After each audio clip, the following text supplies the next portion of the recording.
here. What's up, everybody? Welcome back to another edition of Sit Down Saturday. It's been a minute. I'm trying to think if there's anything that we need to go over.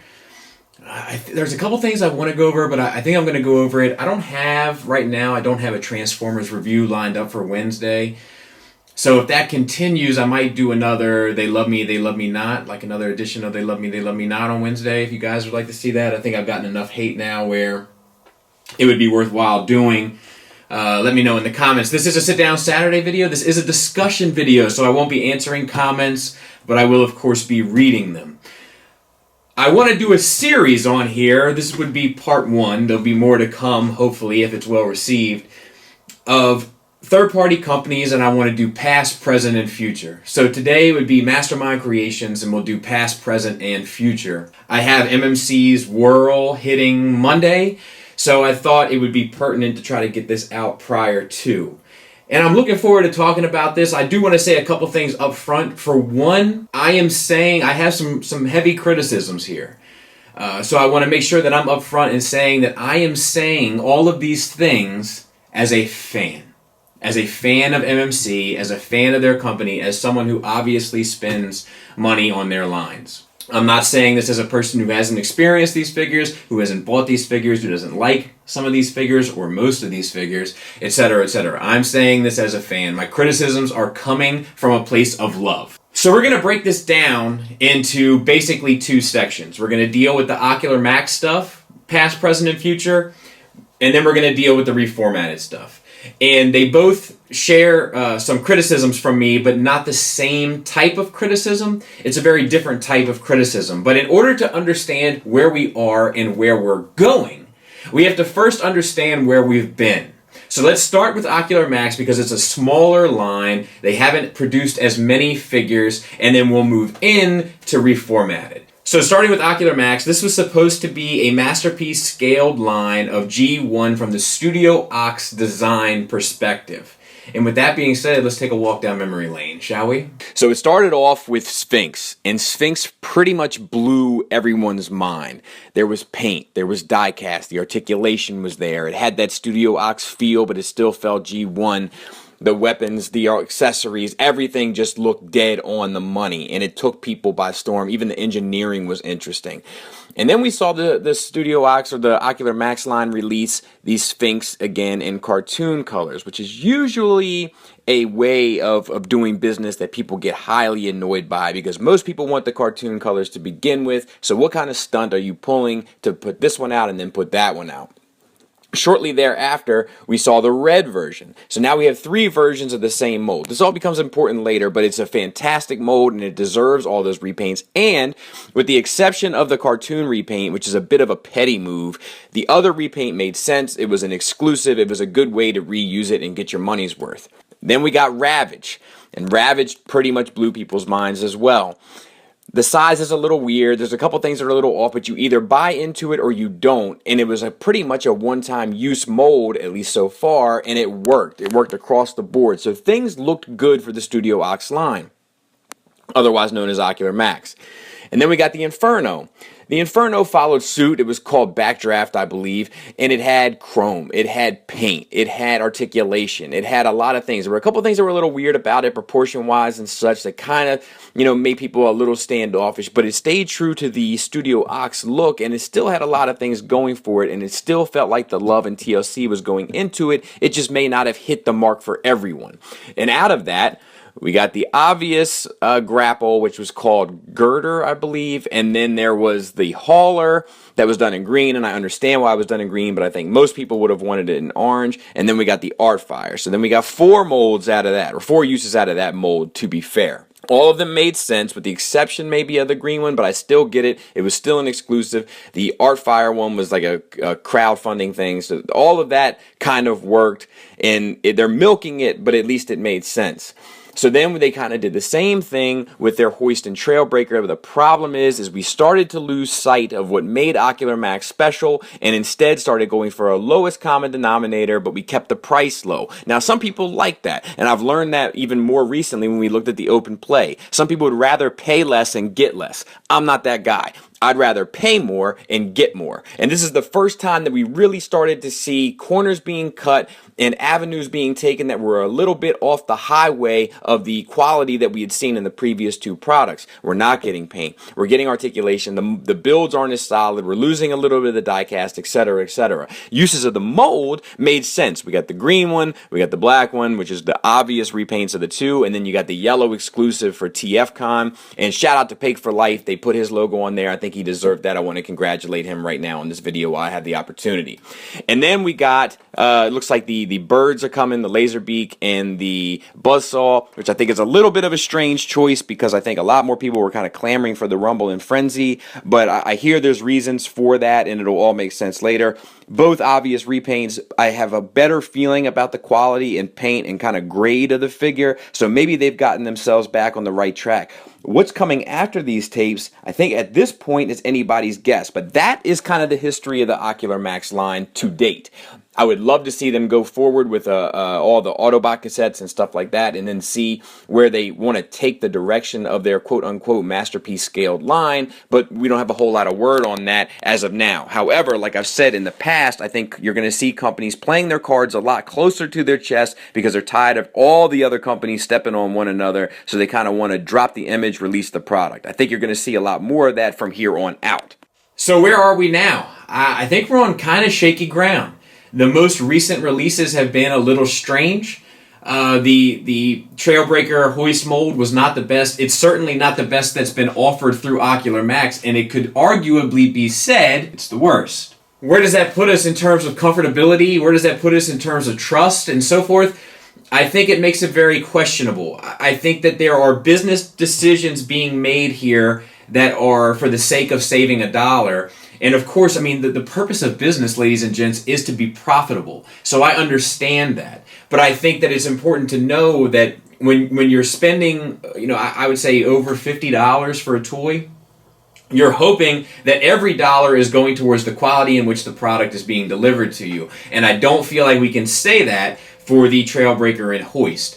There were some weird tolerance things. There was huge lack of paint, like just flat, plain plastics. And we got paint with this guy, and we got paint with Inferno. So it didn't seem like it got the same amount of love. Now the birds are coming. We'll have to see how those turn out. But I don't know many people that are even that interested in them.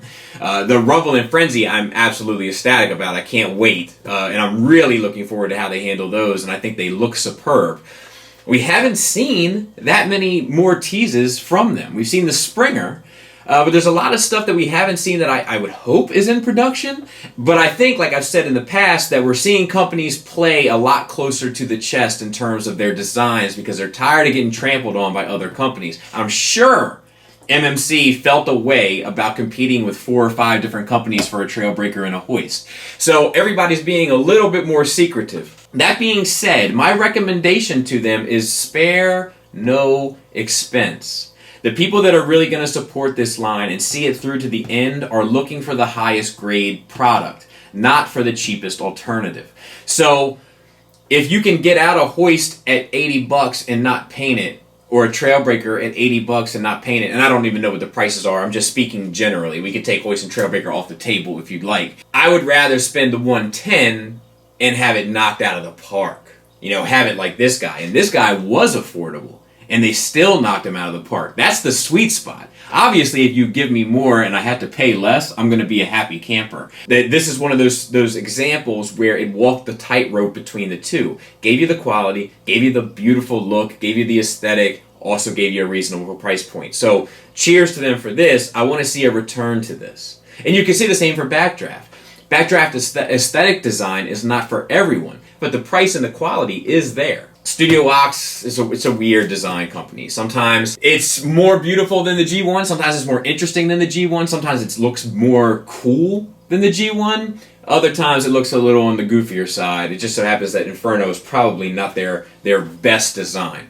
I know that Ocular Max is nowhere near the most popular sect of MMC, and it's not the group that MMC is most known for. They're most known for their Reformatted. Now, before we get into Reformatted, I do want to say that I don't talk much about the Mech Ideas twins, the Twin Twist and Topspin. Mech Ideas it seemingly has been kind of absorbed into MMC. And I think that's a good match, especially for their reformatted stuff. But for right now, we're going to kind of leave Mech Ideas out of the equation until they get a little bit more under their belt. Because I think Mech Ideas is still, kind of underneath MMC. Like, if we could still see a Mech Ideas product, it would just be under MMC's flag. So we're going to leave them out of the equation, but we got to get into the Reformatted. The Reformatted is where MMC, I think, gets most of their fan base from. In order to do so, we got to talk about the Night Morpher line. So we have a lot to talk about in terms of the past and getting into the present and future. So let's get started. Before we go into Reformatted directly, we kind of have to start with where it started, which is its predecessor, which was commonly known as Night Morpher. It was based off of, I believe it was a comic series. I'm not even sure if it got off the ground, where they were like all old vehicles. Not all of this stuff may be in chronological order, but it's going to be in an order that makes sense in order to prove my ultimate points and kind of argument. So here we go. As far as I can remember, it started with Night Morpher Cyclops, which was their Shockwave. Now, I never messed with this, but the general feel from the people that bought it was that it was a quality figure, that it was interesting, that it had potential, that everybody was kind of excited about it and wanted to see where the line went. As you guys know, I pretty much stay in the G1 pocket, and I kind of branch out of it here and there, but I wasn't ultimately interested in it. However, the sculpt always looked cool, and it was received well by the masses. Then we got this train, which was the Night Morpher Commander, and we got this in a couple different colors. We got a purple one, and we got a black one, and we got a red one, and then but they were staying true to their kind of approach, and I think people were appreciative of it. And from a customer standpoint, we start to see some groundwork being laid at a very early stage in their career of getting the most out of a mold, which isn't necessarily a bad thing, but trust me and believe me when I tell you, we're going to circle back to that and talk about how it can be a bad thing. And I think they pretty much concluded with the Screecher series, which was their 3 Seekers, obvious repaints that all made sense of Thundercracker, Starscream, and Skywarp. Nobody faults anybody for getting all of your uses out of that, so there's nothing to really complain about. The only thing that someone might complain about was they released like a prototype version of it, which was a strange sort of release, especially for the time, called the, I think it was the Squad Awakening Limited Edition.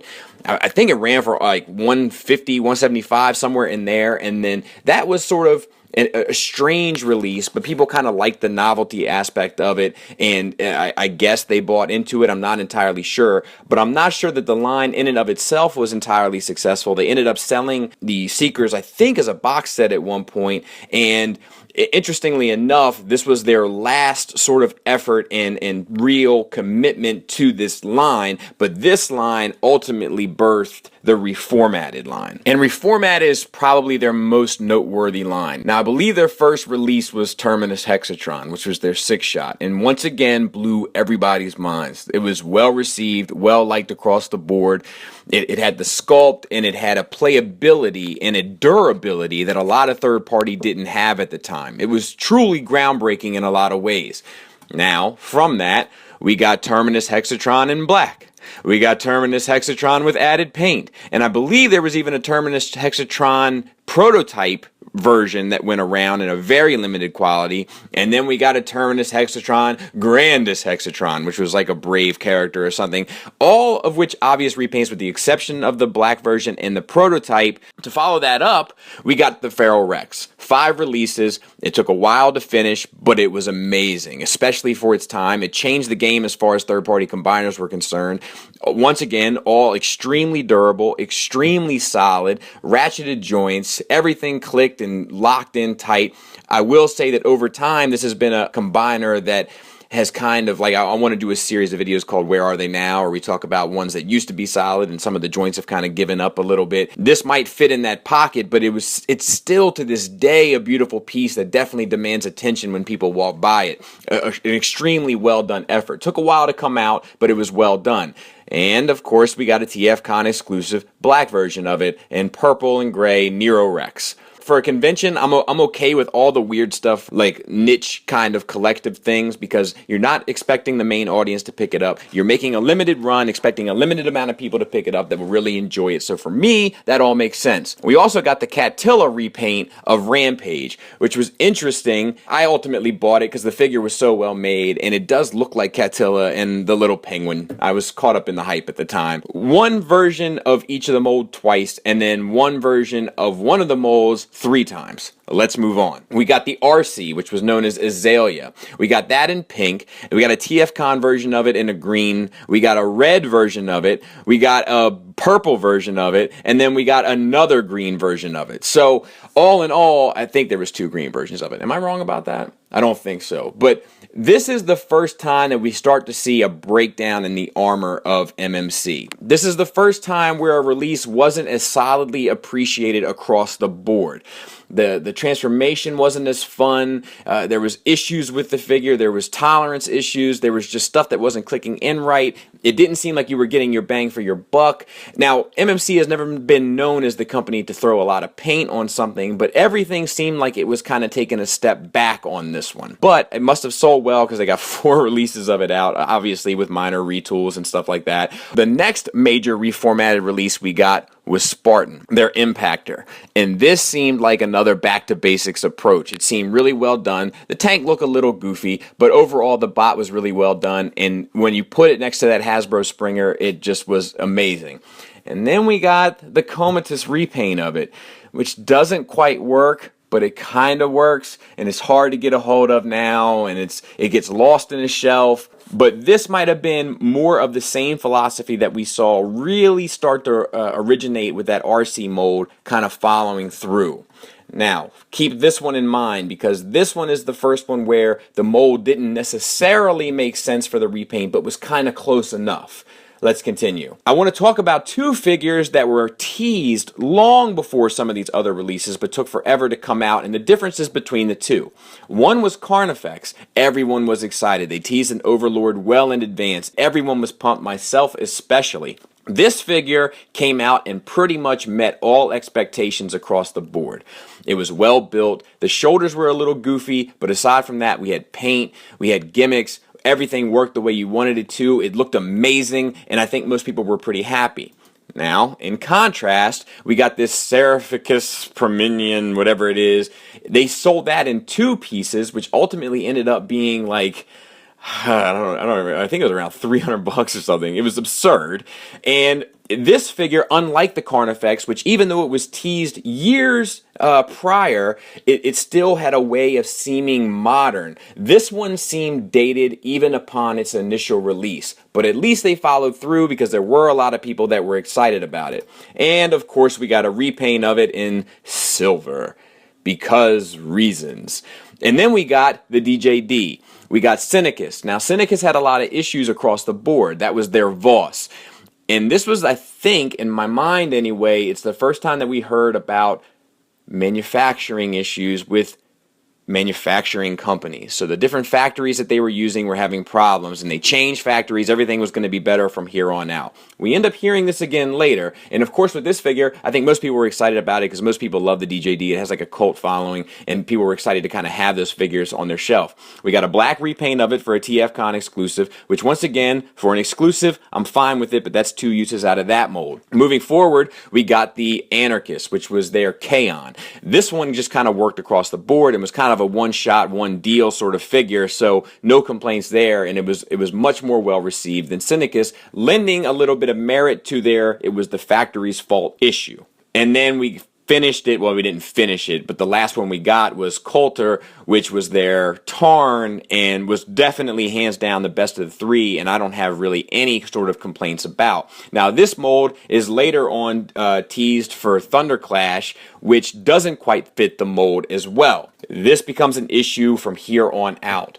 We got Jaegertron, which was their Lockdown, which seemed appropriate for Lockdown, but they also got a Death's Head out of it, which didn't seem as appropriate, and we got a Cyclonus out of it, which didn't seem appropriate at all. And all of these were plagued by issues. They were said that it was issues with trying to get it out in time for TFCon. In addition to that, it was issues with the factory again. So we're switching factories. Fine. And that may have been the case because we got Titanica and we got Dicamus, which were both better built by far, except this is the time where we really start to see this philosophy come through. We're trying to get two different character representations out of one mold that doesn't necessarily fit either of them correctly.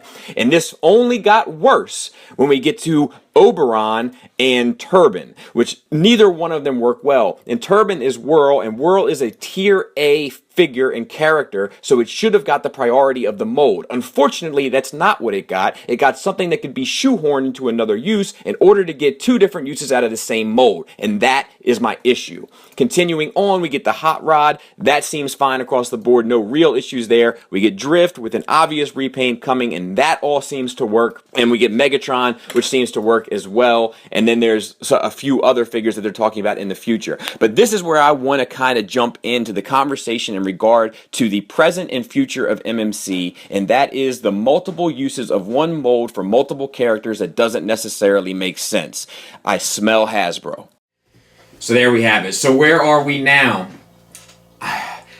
They're still fairly well received, I think, across the board, but I think they're treading water. I think that if you were to even look at these guys, I think that these two even just look weaker across the board. Like just looking at them here on the shelf. And I'm not saying because of a design perspective. I'm saying just from the presentation. I think the thing that we really have to be cautious about is their repaint approach.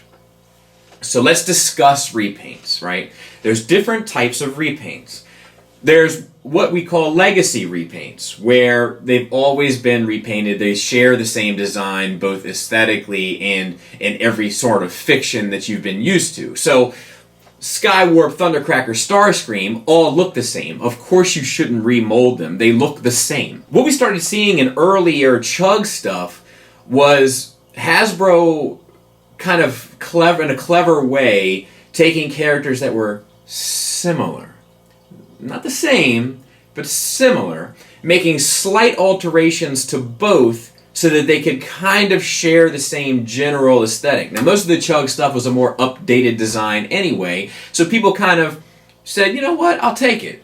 Especially after all the Cybertron, Armada, all that, stuff. Like, people were like, you know what, I'll take it. And that's cool, and that definitely works for a $14 toy. The problem is when you get into stuff like this, and you start using the repaint approach that's not a legacy repaint. Like this guy, they're repainting into the Lost Light design where it's like the purple and the blue, and then I think they're doing like a Nemesis Hot Rod kind of thing.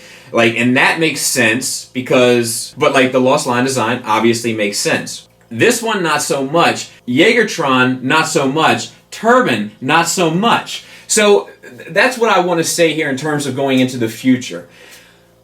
MMC needs to get out of this sort of this approach that they're using where they're walking a tightrope between two designs and somehow end up not paying enough homage to really either.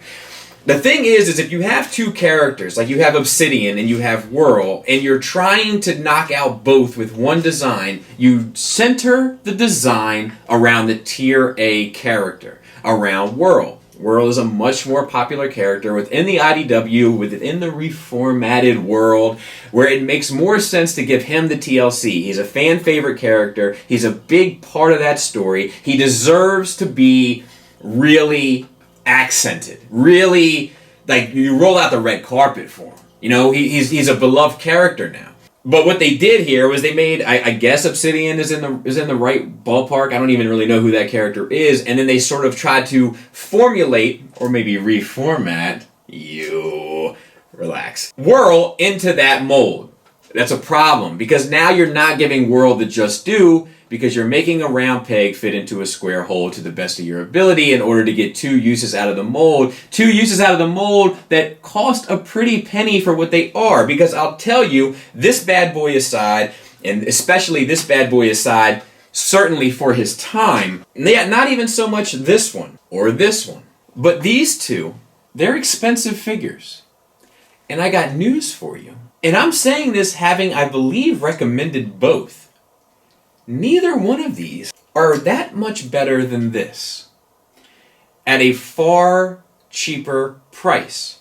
Now, you know how I feel about price. I'd rather pay more to get more, which is why I'm saying there's an issue here. MMC has shown growth, but they don't always demonstrate it. This is not showing the leaps and bounds of 3 years of experience in a fairly successful company. So my advice to MMC is wow me. Wow me again. Wow me the same way that this wowed me. Wow me the same way that Feral Rex wowed me. Wow me the same way that Carnifex wowed me. Because this is fine, but it doesn't wow me. So I want to get a little bit more bang for my buck out of MMC. And I want MMC, especially with the Reformatted line, to draw a hard line in the sand and knock out the tier A character. If they need, business-wise, business is business, gents. If it doesn't make dollars, it doesn't make sense. Do you know what I mean? If they need to reproduce it in a number of different molds, and I'm sure they have that number available. In order for this to be successful, I have to have 3 molds to sell X amount of units for each one to be a success. If that's the case, you make the tier A character the knockout, you do what you can with 2 and 3. Like this guy did. You know, Impactor was the tier A character. They did a good job with him. They did what they could with Turmoil. That's the way to approach it. Not like they approached this, and not like they approached Turban, and not like they approached Cyclonus, etc. I'm not sure if their popularity has made them complacent, or if their experience has given them more of a business sense. But the balance between business and passion is out of whack, I feel like, at the moment. And what I want to see is a little bit more passion come in. This wowed me, and these didn't do anything for me, other than say, they're good enough. And MMC, in my opinion, hasn't been and shouldn't be a good enough company. Thanks for listening. Thanks for watching. Till next time, take care.